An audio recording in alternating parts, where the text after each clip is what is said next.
नमस्कार, अद्वैत बेकर्स आणि किचनमध्ये तुमचं स्वागत आहे। आज मी बनवते गार्लिक पनीर।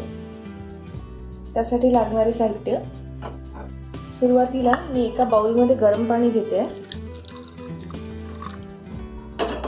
आणि गरम पाण्यामध्ये थोडं मीठ घालायचं आहे आणि हे पनीरचे क्यूब्स गरम पाण्यात डीप करून ठेवायचे 5 मिनिटांसाठी।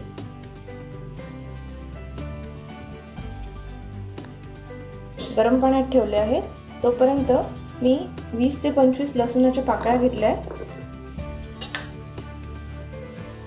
त्याच्यात सुके मसाले ऍड करायचे। 2 टेबलस्पून लाल तिखट, 1 चमचा धने पावडर, थोडी हळद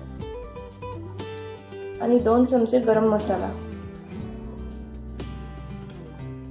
तो अर्धा टीस्पून जिरे घालते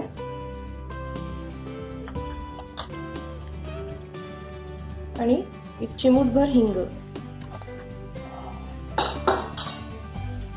चवीपुरतं मीठ।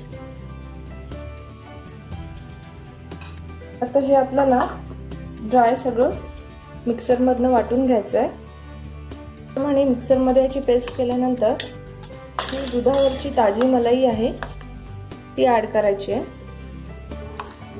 मी 2 ते 2.5 टेबलस्पून टाकते आहे आणि परत ब्लेंड करायचं। अशा प्रकारे मी सोक केलेल्या पनीर मधलं पाणी काढून गार्लिक पेस्ट यावर अप्लाय करते आहे।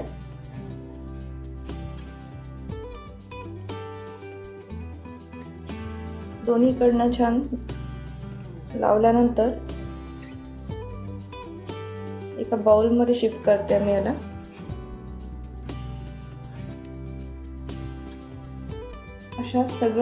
अशा सगळ्या पीसेसला करून घ्यायचं आहे। आपण 10 मिनिटांसाठी फ्रीज मध्ये ठेवायचं आहे। इथे पनीरचे पीसेस मी फ्रीज करून घेतले। आता पॅन मध्ये तेल टाकून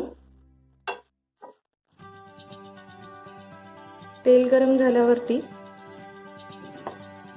पनीरचा एक पीस आपल्याला तेलामध्ये सोडायचा आहे।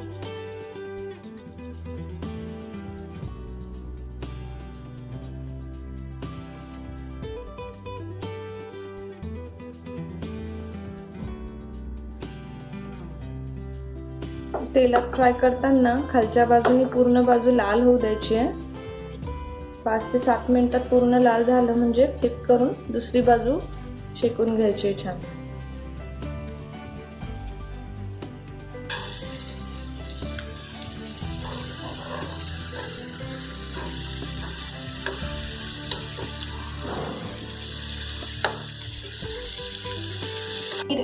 अशा प्रकारे रेस्टॉरंट टाइप गार्लिक पनीर तयार आहे। अगदी झटपट आणि टेस्टी। तुम्ही करून बघा आणि अद्वैत किचनला लाईक, शेअर आणि सबस्क्राईब नक्की करा। धन्यवाद।